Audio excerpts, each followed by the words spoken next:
salvando meu.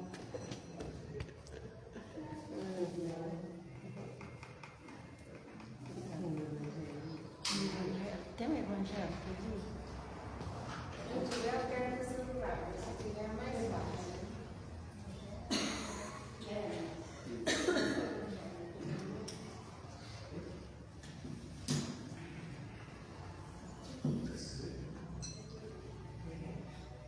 Boa noite a todos.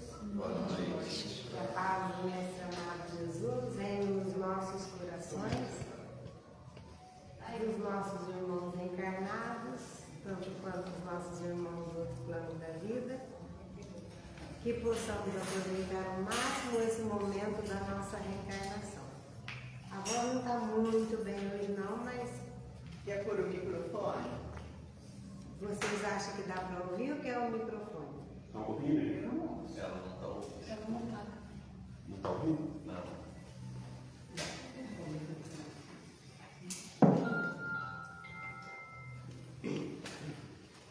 Esse tempo ele diz que ele não está com ranço, né?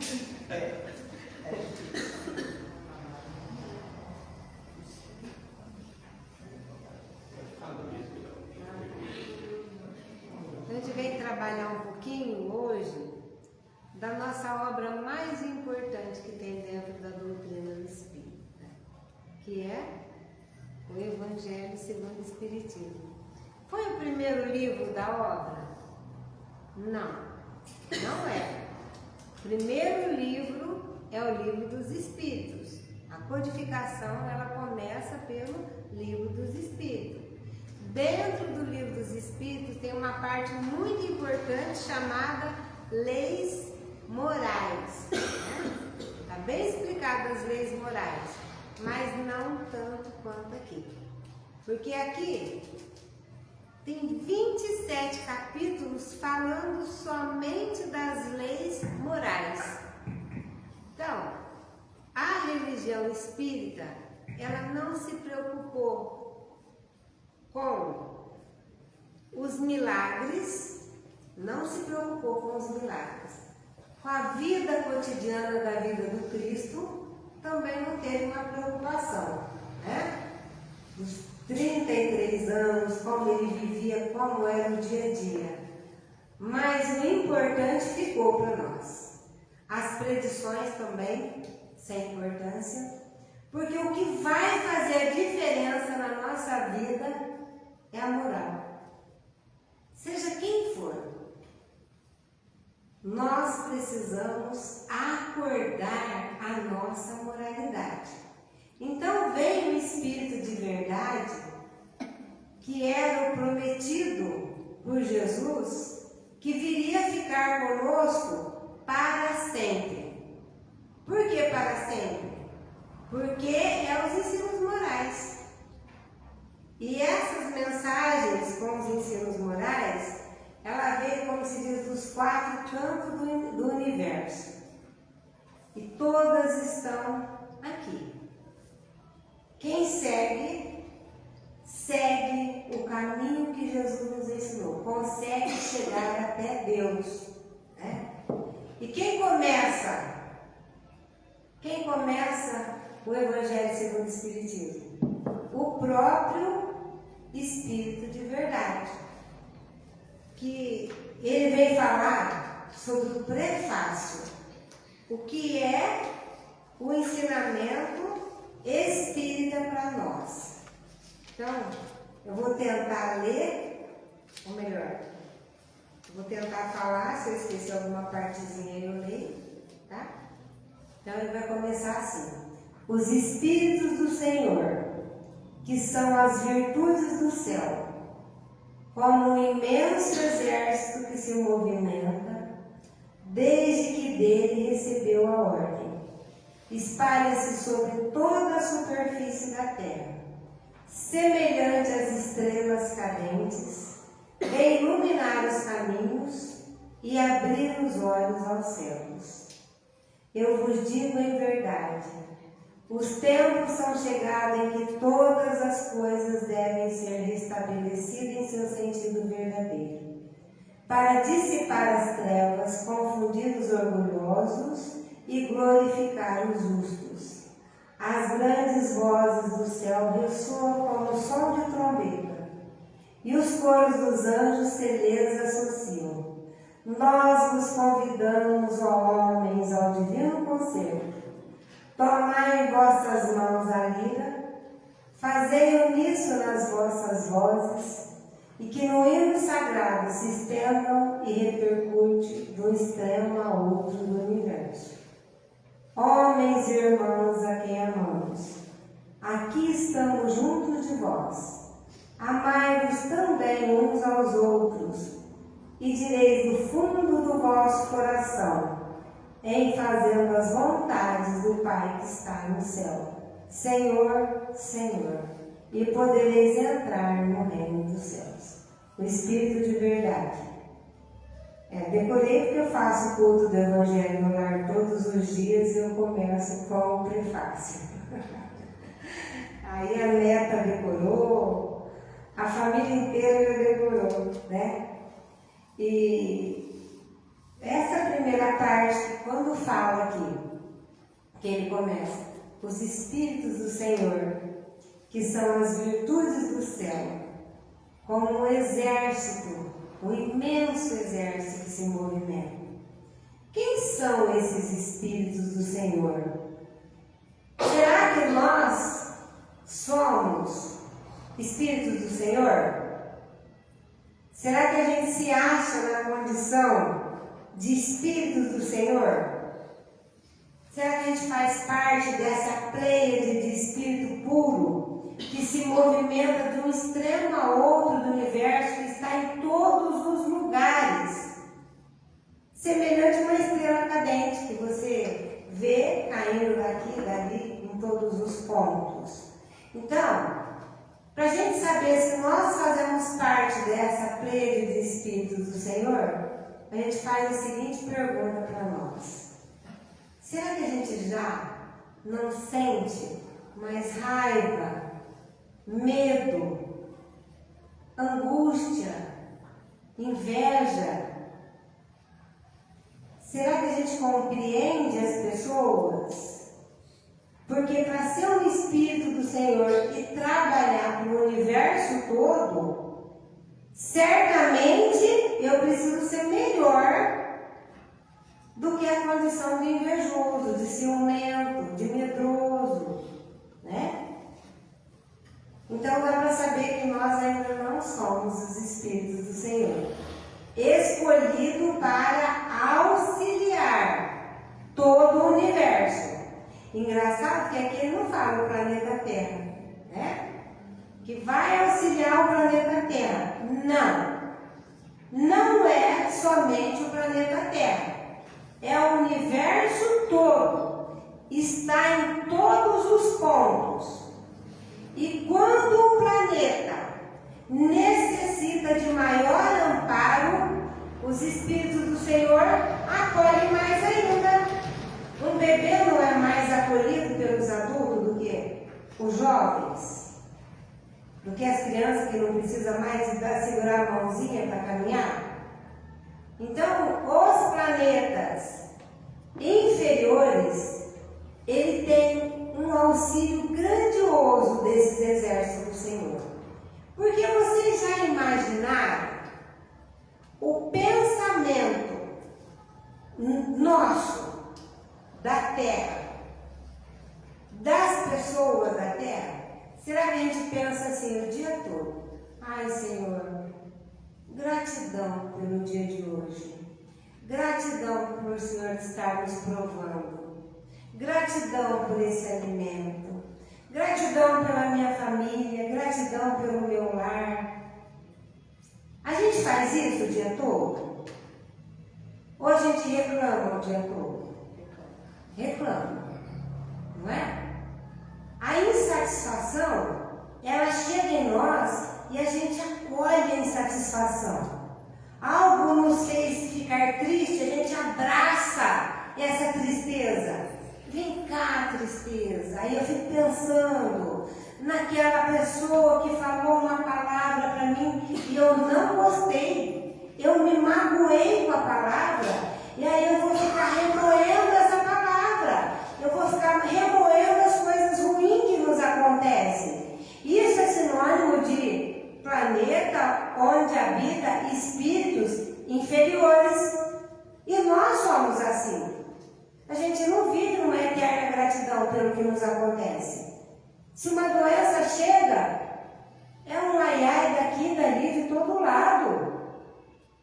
Então, se ainda existe catástrofes no plano físico, é por conta de Deus?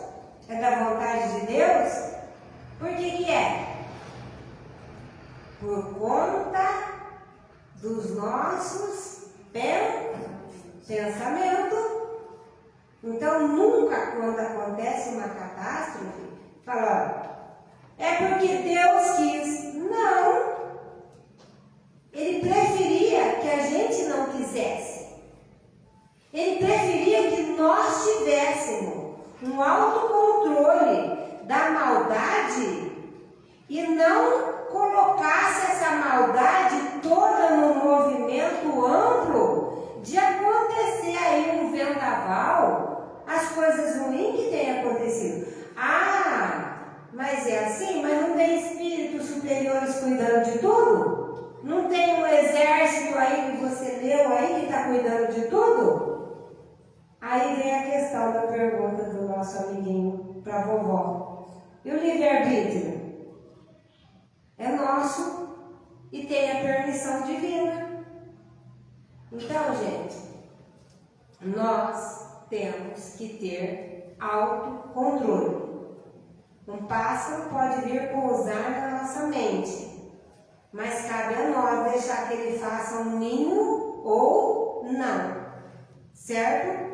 Um mau pensamento, ele pode chegar em nós. Não tem como não chegar. Ele vai chegar. Mas eu acolher e fazer com que ele fique comigo é responsabilidade minha. E às vezes existe uma coisa chamada hábito. A gente tem o costume, o hábito de sentir prazer nas coisas ruins. Ah, você ficou sabendo, fulano quebrou. Era bem de vida, ó, quebrou. Acabou com tudo. O outro, nossa, sofreu um acidente com ele lá. Meu Deus, coitado, todo mundo sai falando, né? Então isso tem que parar. Mas não tem que parar lá no outro. Tem que parar aqui comigo. Se eu quero consertar o mundo, eu tenho que começar consertando quem? A nós. É nós. Quando a gente vai reclamar dos políticos, não tem diferença de nós. Muitas vezes só falta a oportunidade da gente estar lá no lugar deles. Então não dá para falar mal de ninguém. Porque a gente pensa que se conhece. Mas infelizmente a gente não se conhece. Porque quando algo nos acontece, que eu tenho uma reação diante da ação que me aconteceu, aí eu vou ver quem eu sou, né? Morre um ente querido da minha família e o meu sentimento, qual é? É de revolta? É concordando? A gente espírita fala, não, tá tudo bem. Eu sei que ninguém morre, tá tudo bem.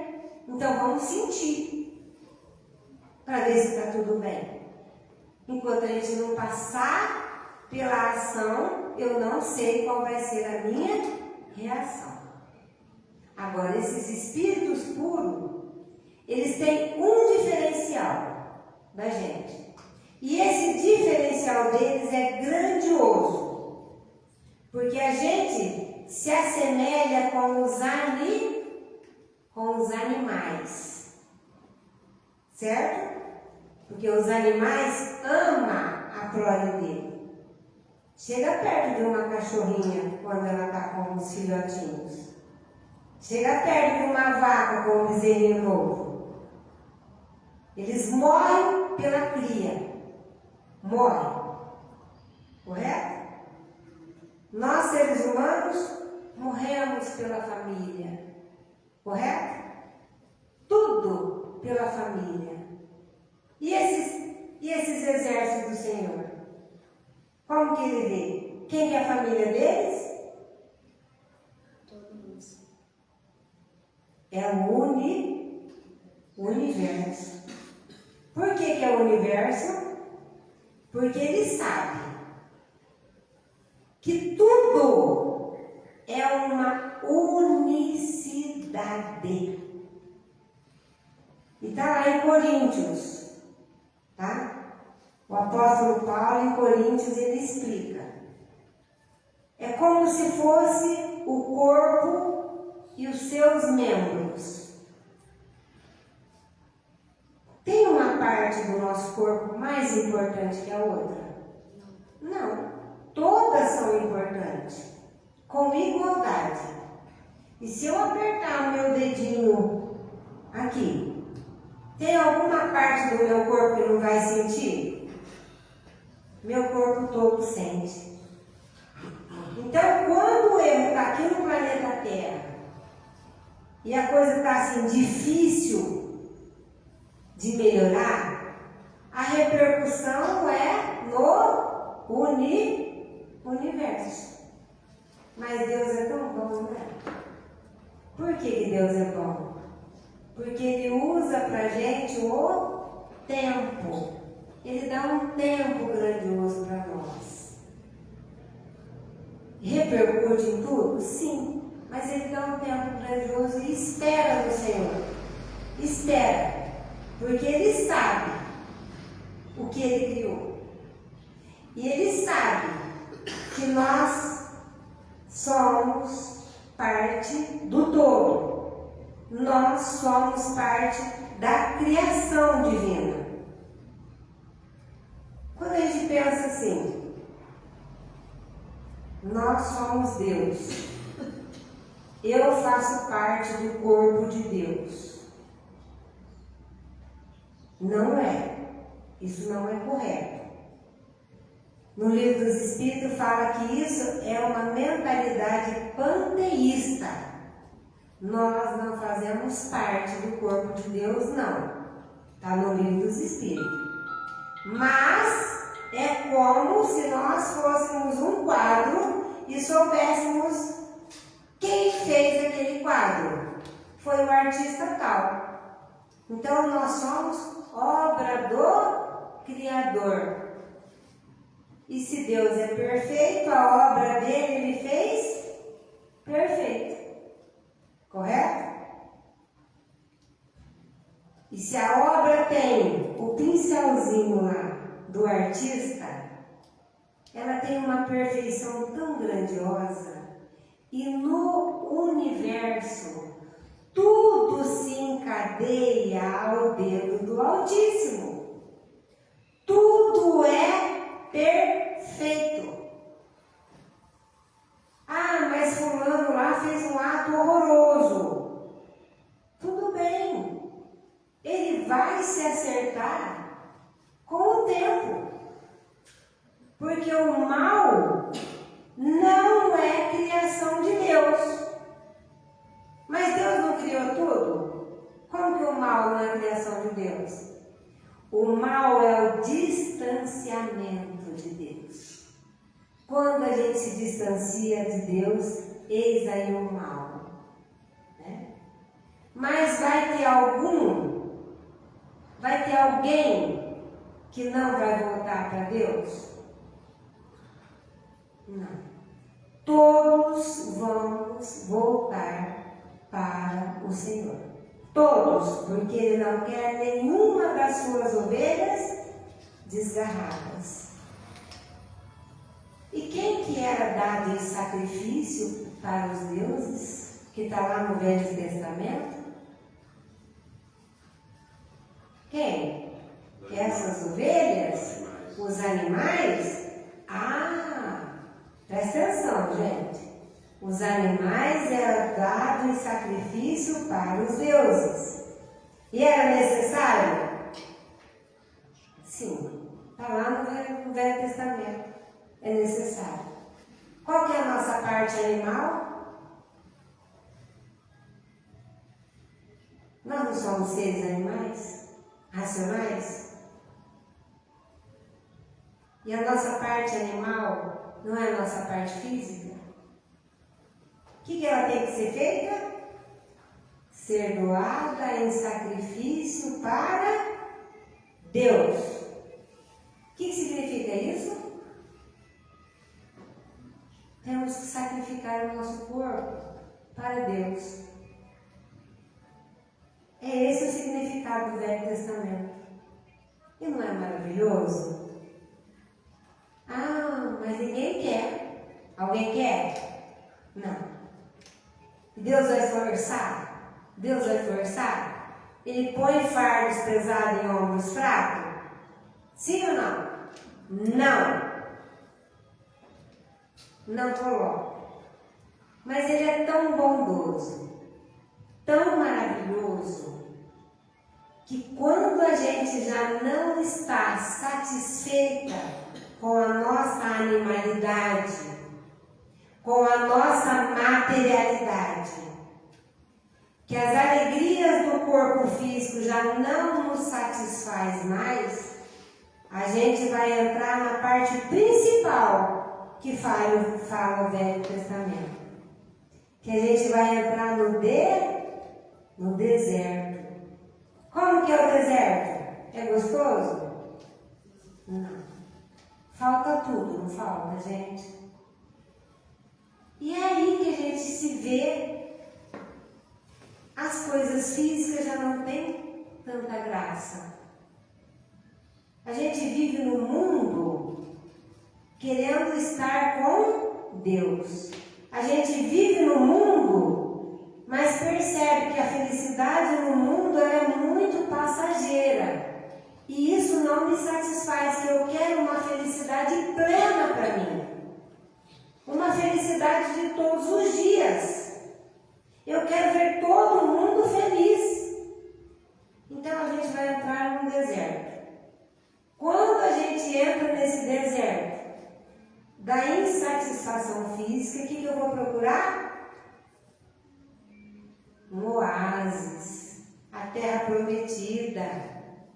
Oh, coisa boa, né? Quem procura? Quem procura? Acha. Está no deserto. Procurou? Vai encontrar? Vai. Sabe aquele momento que a pessoa, então, ela começa no estudo aprofundado, que é aí que é a vantagem do Espiritismo? Conheceis a verdade vos libertará.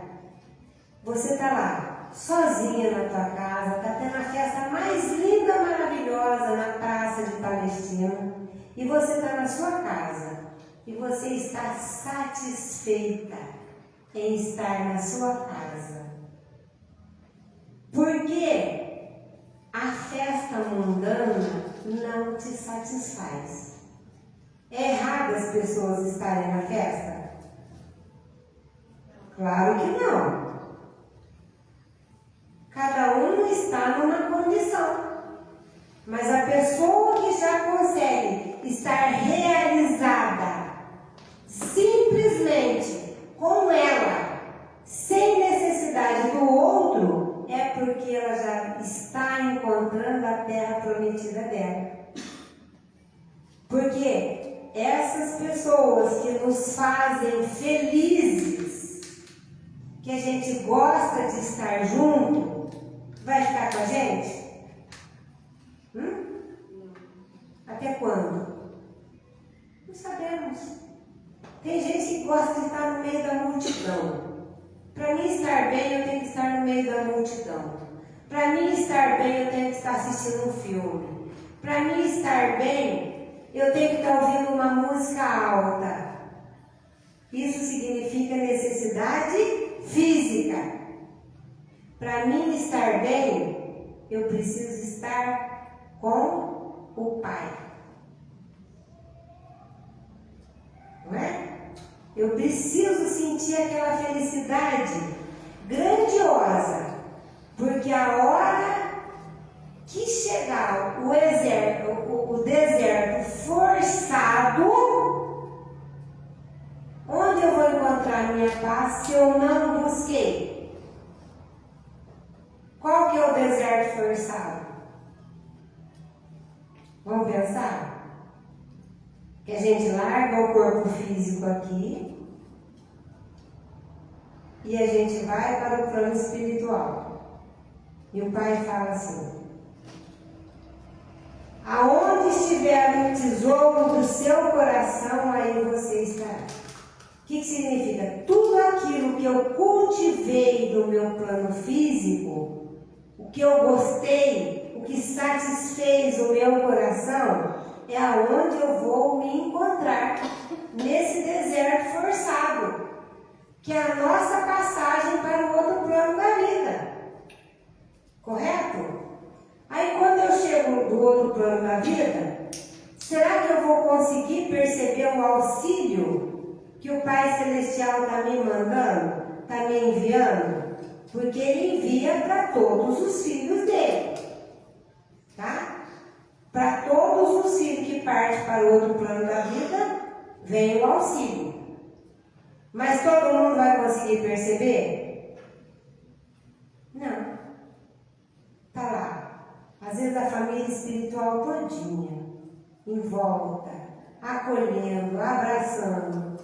E a pessoa no desespero total, não conseguindo perceber ninguém.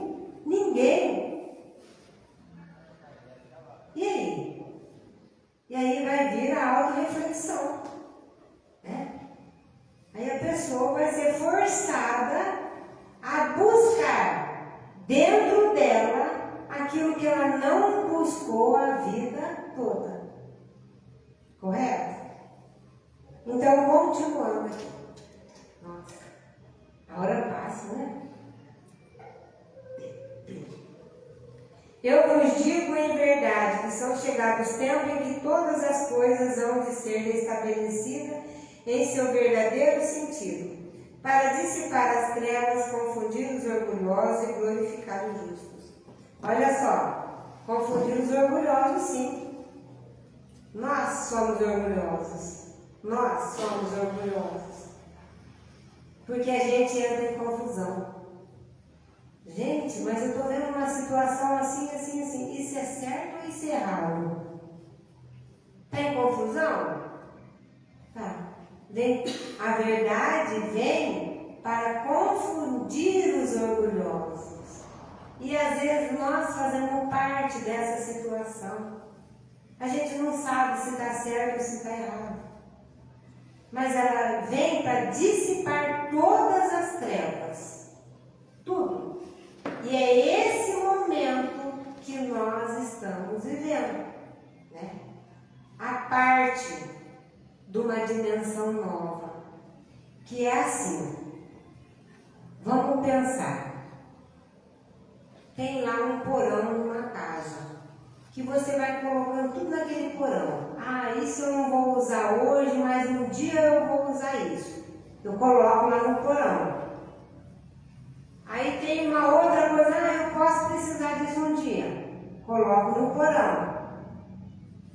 E aquilo vai ficando, vai passando o tempo, vai ficando um ano, 2 anos, 3 anos, 4 anos.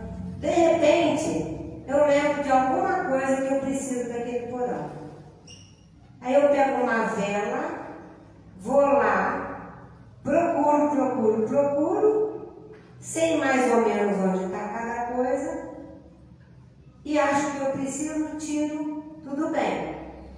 Mas de repente eu guardei algo tão pequenininho que a claridade daquela vela que eu levo lá naquele porão é insuficiente. Então eu pego um farol que clareia muito, não é um farolzinho não, é um farol grandioso, e chego naquele porão e vou clareando tudo e vendo tudo que eu guardei, tudo que tem, e a sujeira que aquilo lá está. Você fala, meu Deus, aqui deve ter rato, deve ter barata. Onde eu estava com a cabeça? de guardar tudo isso. Olha a situação. Eu vou tirar tudo, vou jogar fora o que não precisa, vou fazer uma limpeza, vou lavar e vou guardar só o que eu realmente vou precisar. Esse é o momento que nós estamos vivendo. É esse momento da limpeza, da necessidade de fazer essa faxina na terra. E tudo vai vir à tona. Então, se um aprontou lá, o outro aprontou lá e está errado, vai vir à tona. Não dá mais para esconder, nada mais vai ficar oculto. Porque o mundo de regeneração é às claras. Tudo vai ter que ser desenterrado. Então, se o nosso coração tem muito ódio, muito rancor, eu vou mostrar para a humanidade quem eu verdadeiramente sou, diante da circunstância que eu sou colocada no nosso dia a dia. Não dá mais para fazer assim, máscara, porque a circunstância não deixa. Aí nós vamos ver quem é quem.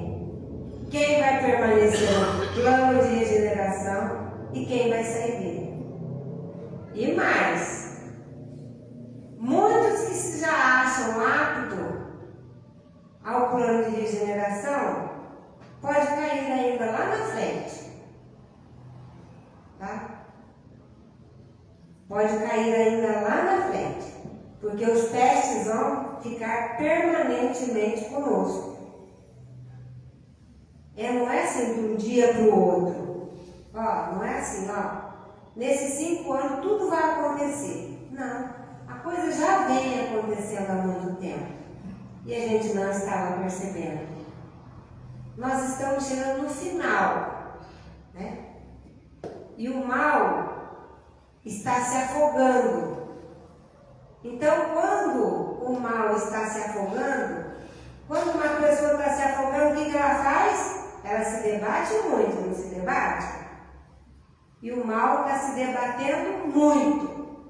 Por isso que hoje em dia a gente fala assim, meu Deus, parece que antigamente não tinha tanto mal. Tinha. Mas eles estavam às ocultas, né? Continuando.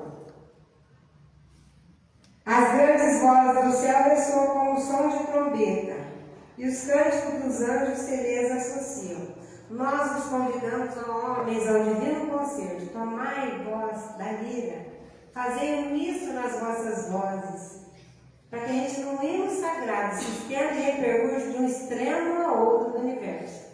Então, o que ele está falando aqui? A lira, quando ele fala tomai em vossas mãos a lira é um instrumento mais fácil de ser tocado.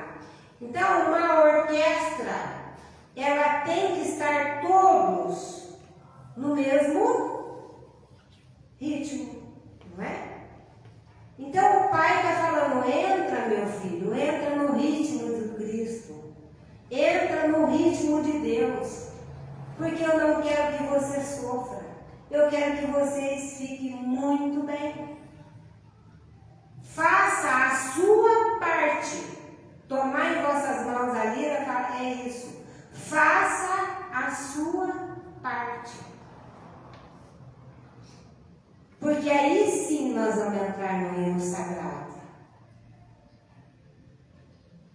Fazer a nossa parte é fazer a vontade do Pai. E mais. É muito importante nessa situação da gente fazer a nossa parte, o auto perdão, tá? Porque muitas vezes a gente escuta falar em perdão, perdão, perdão. O que eu penso? Eu tenho que perdoar o meu próximo. Eu tenho que perdoar aquela pessoa que fez isso e isso aqui. Eu tenho que me perdoar. Se eu tenho que perdoar o outro, eu não tenho que me perdoar também? Claro que eu tenho que me perdoar. Então aí a gente vai lá no livro Paulo e Estevão. Alguém aqui já leu Paulo e Estevão? Que bom. Então, olha só. Paulo, enquanto Saulo, foi o primeiro perseguidor do cristianismo. O primeiro. E por conta dele, muitas famílias perderam todos os seus bens, muitas pessoas foram mortas, e ele praticou o auto-perdão ou não? Olha, os 3 anos que ele ficou no deserto, ele ficou com um casalzinho, Áquila e Prisca, que auxiliou ele em tudo. E esse casal começa a contar para Saulo que tinha um doutor da lei muito mau, que eles tinham uma condição boa, mas que por conta daquele doutor da lei, por nome de Saulo, eles haviam perdido tudo, inclusive a família.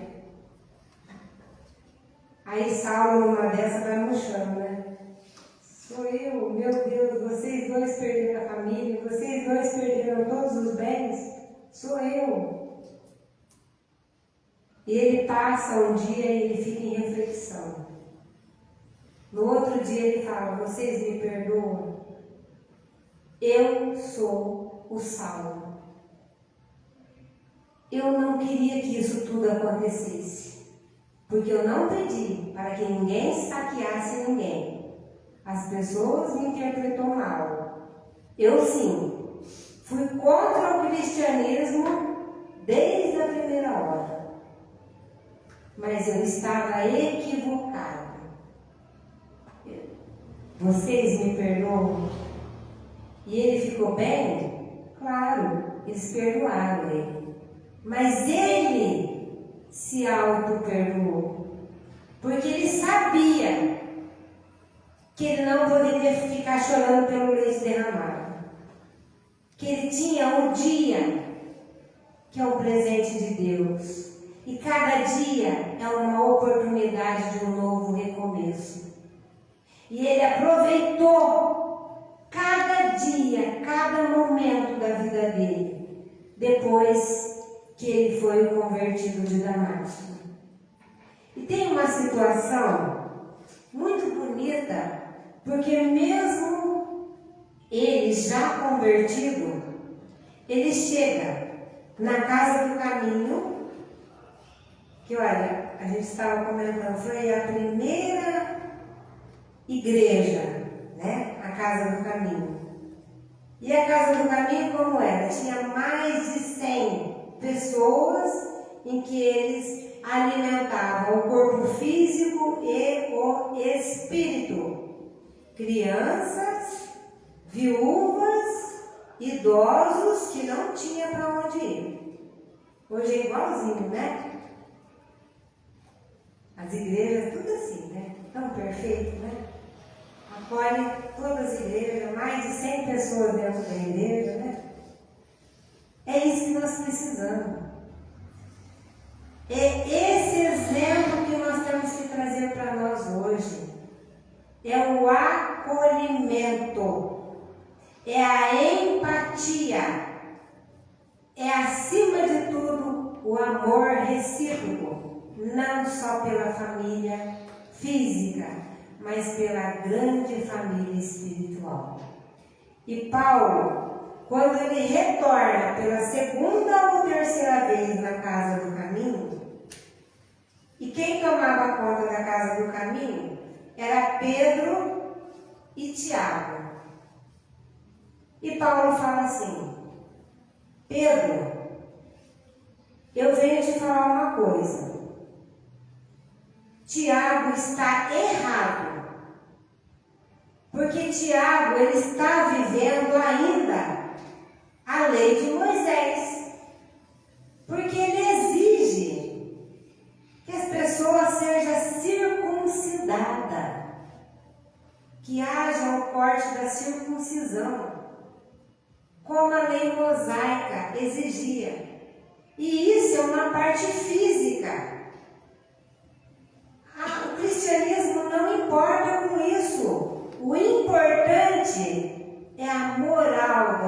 pessoa. Como Pedro, você permite que Tiago ainda continue com essa situação? Tiago, com a experiência que ele tinha, não respondeu nada naquele momento. Ele foi fazer a análise dele com Jesus. E olha a resposta dele um dia depois. Paulo, o Cristo manda te dizer que você está errado. Ele assustou. Errado como? Se para Tiago isso ainda é necessário, olha bem, gente, se para Tiago essa situação é necessário, que seja. Mais vale o amor do que a razão. E é assim que eu vou terminar. Na nossa vida, o amor tem que ser superior à razão. Que a gente possa amar e compreender todas as pessoas. Porque o último parágrafo vai nos mostrar que todos aqueles que fazem a vontade do meu Pai que está no céu poderão dizer: Senhor, Senhor, e entrarão todos no reino do céu. E fazer a vontade do Pai que está no céu é amar, amar e amar. E que Jesus nos abençoe.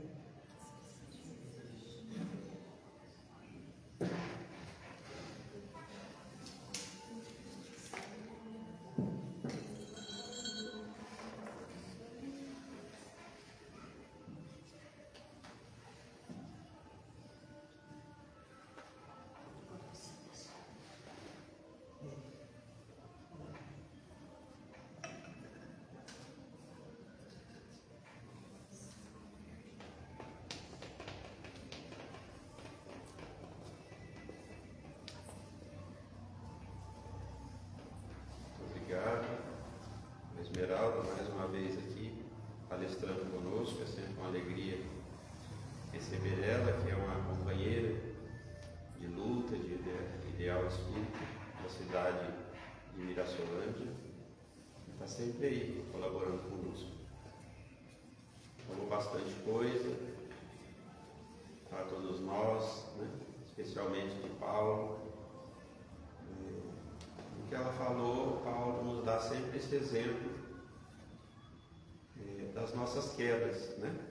Dos nossos erros, em que ele também se tornou um grande apóstolo depois. Ele sofreu as suas quedas, mas o exemplo de superação dessa pessoa foi excepcional, né?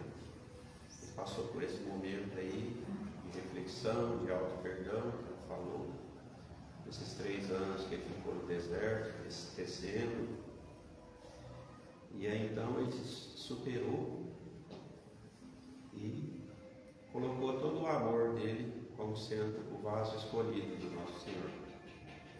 Muito obrigado pela palestra.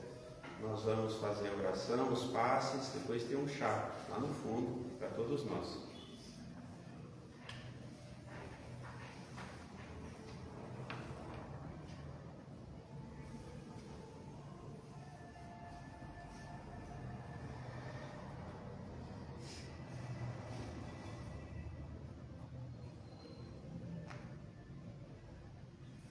Nesse momento em que a claridade do céu inunda todo esse ambiente, envolvendo a cada um de nós de maneira especial, tanto os encarnados quanto os nossos irmãos desencarnados,